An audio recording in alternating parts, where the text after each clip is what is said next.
At the family meeting, my father beat me in front of everyone. Not with words, not with shame, with a belt and a look that said, "You brought this on yourself." All I had done was say, "No, no, I wouldn't wash my brother's underwear. No, I wouldn't clean up his dirty plates after his midnight snacks. No, I wouldn't be the maid they raised me to be." "You're a girl," my mother snapped. "You serve him. He's a boy. He deserves better." That moment should have broken me. It didn't. It completed something I'd been building in silence for years. They thought the pain would bring me back in line. They didn't know it was the last time they'd ever touch me, order me, use me. I left that night. But I didn't just walk away. I dismantled them without a scream, without a scandal, just silence and precision. People used to say our house was perfect. The lawn was trimmed, the windows sparkled, my brother's shirts were always crisp, my father's coffee was always hot. They assumed it was my mother's doing. They never looked at me. I was the system. No one saw the unseen hands behind every chore, every meal, every list taped to the fridge. From the time I was 8, I learned that usefulness was the only currency that mattered. Not love, not respect, usefulness. My name is Harper Langford, and for most of my life, I was my family's shadow. My brother Connor never lifted a finger. If he spilled soda on the couch, I cleaned it. If he needed his uniform ironed at midnight, I stayed up.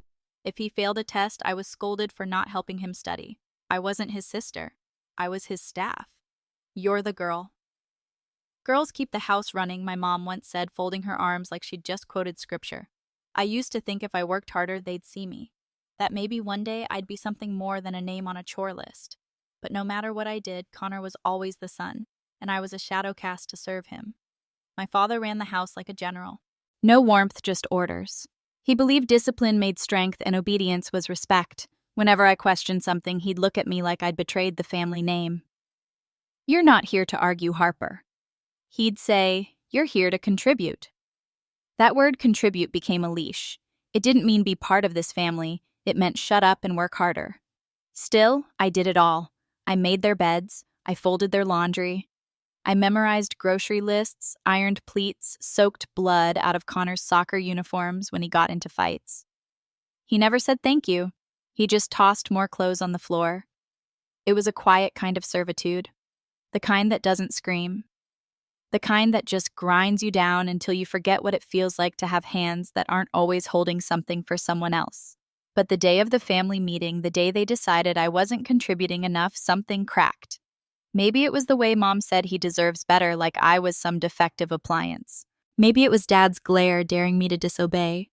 Or maybe it was Connor's smirk, the kind that said, "You'll never leave." Whatever it was, I stopped being afraid. And in that moment, I realized something chilling. They hadn't broken me. They had trained me. And I was going to use every ounce of what they taught me, just not the way they intended. There were phrases in my house that echoed louder than footsteps. They didn't scream them. They didn't need to. They just let the words settle like dust in the lungs. Be useful. Know your place. He's a boy. You'll understand when you're older. I understood now, not because I'd aged, but because I'd seen the pattern. It wasn't about gender. It was about control, about shaping me into something that made their lives easier, quieter. Every time I stood up for myself, they'd flip the script. "Don't be dramatic. You're just trying to start trouble." No one will ever put up with that attitude in the real world. They didn't raise me to be loved. They raised me to be palatable, to be a girl who smiled through chores, folded emotions like towels, and accepted orders like oxygen. But while they hurled commands, I started keeping score. At first, it was small. I wrote down every task I did in a notebook I hid in the lining of my backpack grocery lists. Connor's laundry cycles, the exact time I had to set my alarm, so Dad's coffee would be ready by 6 a.m. Then I added more times I was blamed for Connor's mess. Times I ate leftovers while he got the hot meal. Times I was told to be quiet when I cried. It wasn't just a list. It was a record, a ledger, a system of unpaid labor and emotional taxation. And the more I wrote, the more I realized how much of my life had been stripped down to transactions. Affection was conditional. Praise was rare, but expectation that was infinite.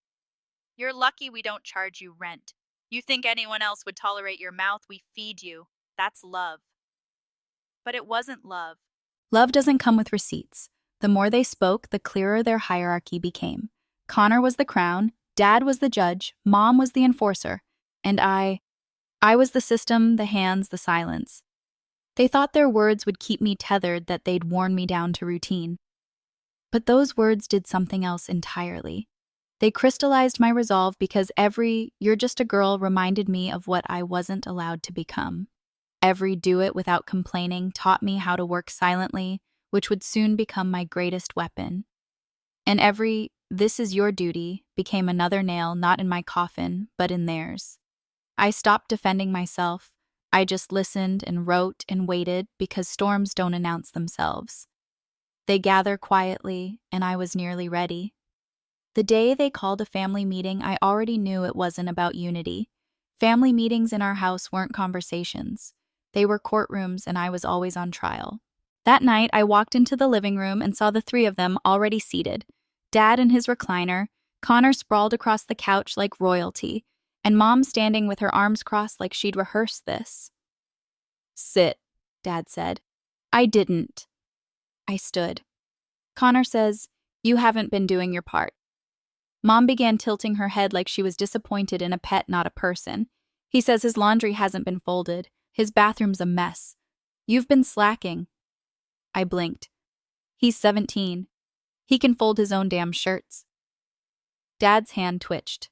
Connor smirked. Mom's jaw tightened. "Watch your tone," she snapped. "He's a boy. He deserves better than this." I looked around the room and realized they genuinely believed that. It wasn't performance, it was doctrine. "He deserves clean clothes," she added. "He deserves peace in his home." "And I don't," I said quietly. "I cook, I clean, I do everything. And it's never enough, is it?" "You're a girl," Dad said coldly. "You were raised to serve. That's how the world works." "No," I said, "that's how your world works. I'm not doing his laundry anymore, or his chores, or yours." That's when he stood. And when my body instinctively took a step back, I knew what was coming. "Do his laundry or get out," he roared. When I didn't move, he did. He lunged, not with warning, not with restraint. The belt wasn't even hidden this time. It was on the table, waiting like it had been invited. He grabbed it, looped it once around his fist, and swung.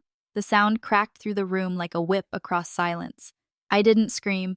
I didn't cry. I just stared. The second hit landed across my back.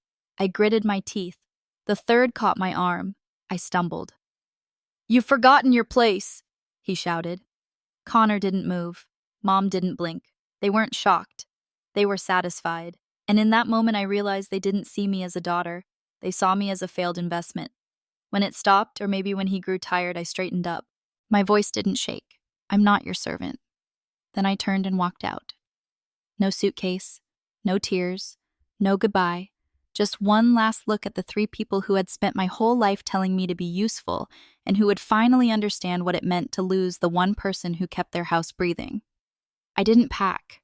I didn't take my clothes or my school books or even the tiny stack of birthday cards I'd hidden under my mattress, the ones with half-hearted messages like, "Make us proud, Harper." I just left. A hoodie, a charger, a bruised arm, and a notebook zipped inside my backpack. That was it. I didn't slam the door. I didn't yell. I didn't even look back. I wanted the silence to be the loudest thing they heard. I walked 2 miles to Alyssa's place, my best friend since 6th grade. Her porch light was still on. When she opened the door and saw my face, she didn't ask what happened. She just stepped aside and said, "Come in." That first night, I slept on a yoga mat with a balled-up hoodie for a pillow. It was hard cold. My ribs ached. My arm throbbed. But for the first time in my life, no one expected anything from me. No one asked for dinner. No one demanded silence or servitude. The next morning, Alyssa's mom made pancakes, real ones with syrup and laughter, in the kitchen. I sat at the table like I didn't belong. "You okay staying a few days?" she asked gently. I nodded. She glanced at my arm. "More than a few." Then they gave me a blanket, cleared out a corner of the storage room, put down a mattress, a secondhand dresser. It wasn't perfect, but it was mine. In those quiet days, I waited for something. A text, a call, a threat, some recognition that I had left, that I had mattered enough to chase. But none came. My phone stayed silent. No. "Are you safe?" No. "Come back." Just silence. The same kind they always forced on me. but this time the silence wasn't theirs. It was mine. And I was about to weaponize it. It started with a list, not for revenge, not yet, just to remember. I opened my notebook and titled the page, "Things I Did Before They Said I Wasn't Enough." I wrote fast at first. The obvious ones: cooked 3 meals a day, cleaned Connor's bathroom, ironed school uniforms, grocery runs, packed lunches. Then came the deeper ones: hid my own report card. So Connor sees wouldn't look bad, took the blame when he broke Mom's blender, stayed up to reheat dinner when Dad worked late, even when I had exams, apologized for things I didn't do. It didn't stop. The list kept growing. 10 pages, then 15, then more. It wasn't just a record, it was a ledger, and every entry whispered one truth: they owed me. Not in money, in respect, in care, in acknowledgement, and they would never pay it. That's when the shift happened. I stopped asking why they hadn't called. I stopped waiting for their guilt to kick in. Instead, I began preparing. I started by filing for financial independence. With Alyssa's mom as a witness, I submitted paperwork to revoke their access to my school records, my health files, anything they might try to control later. I got a new debit card under my name, transferred my student savings, locked my phone carrier so they couldn't suspend my line. Then I scanned the bruises. Not for the police, not yet, just to have I wasn't planning a scandal. I wasn't writing an expose. I didn't want drama. I wanted clarity. I wanted the next time they looked around their home and wondered why everything felt heavier, colder, quieter, they'd remember me. Not in anger, not in guilt, in absence, because I wasn't the daughter they lost. I was the air they forgot they were breathing, and now they'd have to learn how to suffocate without me. 3 weeks passed. Still no call, still no text, just a growing silence that was no longer empty. It was electric. Then one morning, while helping Alyssa's mom carry groceries to the porch, I heard the first crack. "Ran into your mom at the store," she said casually. She looked worn out, couldn't lift a gallon of milk without wincing. I didn't reply. She asked the clerk for help bagging, said her back was out, but she looked more overwhelmed than hurt. I nodded barely. That night, I opened my notebook again, flipped to a fresh page, titled it, "What They Lose Without Me."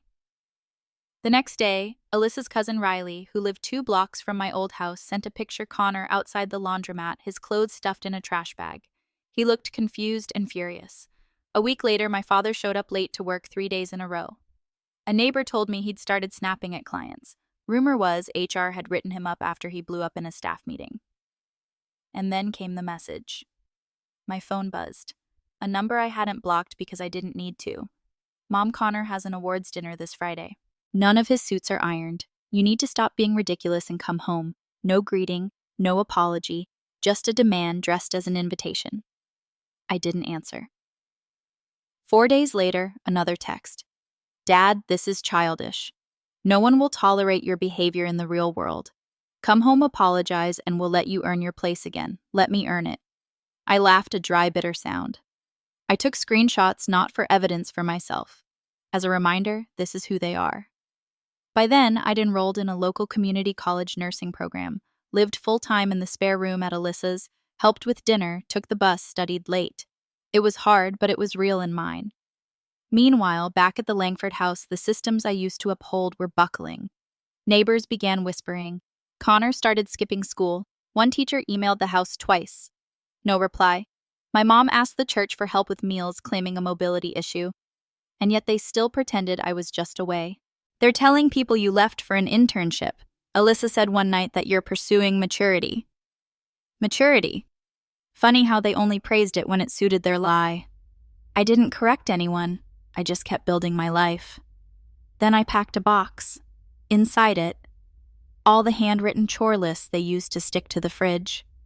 The birthday card where Mom wrote, "We didn't plan for you, but God has a purpose." The broken locket she gave me at 13 with the words, "So you remember we didn't have to keep you." And finally, the ledger. I printed it. 52 pages, bound it, labeled the front. Unpaid labor, years 10, 17. I taped the box shut, no note, just an address label, no return. I left it on their doorstep at dawn. 2 days later, Riley texted, They didn't come out for hours.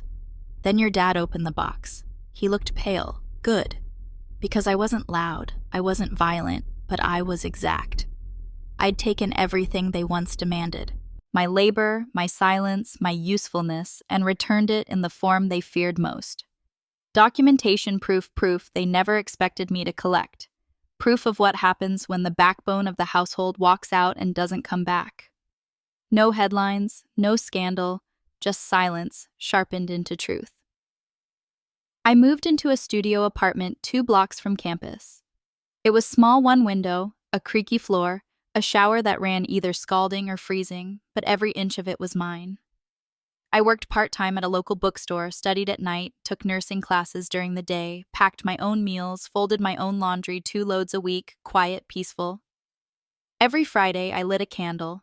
Not for healing, not for memory, just because I could. No one barked orders. No one slammed doors. No one looked at me like I owed them something just for existing.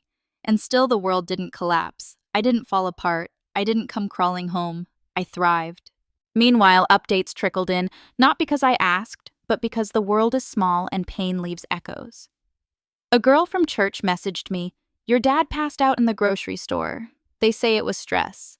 Alyssa's cousin saw Connor at a job fair, angry, disheveled, yelling at a volunteer because his resume got wrinkled. My mom had joined an online support group called Parents of Ungrateful Children.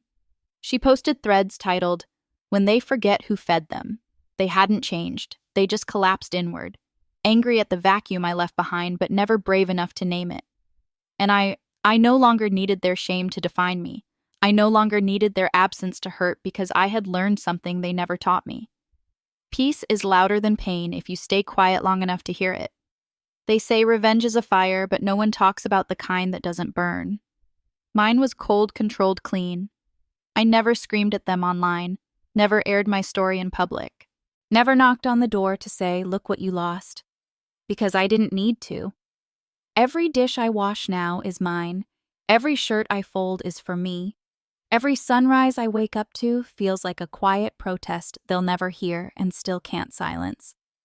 Sometimes I wonder if the house still smells like bleach and frustration, if they still print out to-do lists and tape them to an empty fridge. If Connor ever figured out that microwaves don't load themselves. If my mom ever stops flinching when someone says my name.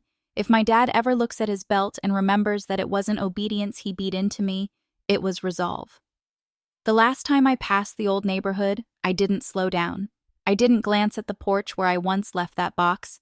I just kept walking, keys in my pocket, grocery list in my hand. I didn't need to prove anything anymore. They taught me to serve, so I let them collapse without me. They trained me to be silent, so I made my silence the sentence they now serve. They called me worthless, and I gave them exactly that. Nothing, not a scream, not a plea, not a single moment of my new life. I didn't burn their house down. I just took the warmth with me. And now when they sit in the cold silence of what used to be control, they'll finally understand what I was worth. Because revenge isn't the fire they expect. Sometimes it's the echo of footsteps walking away and never coming back.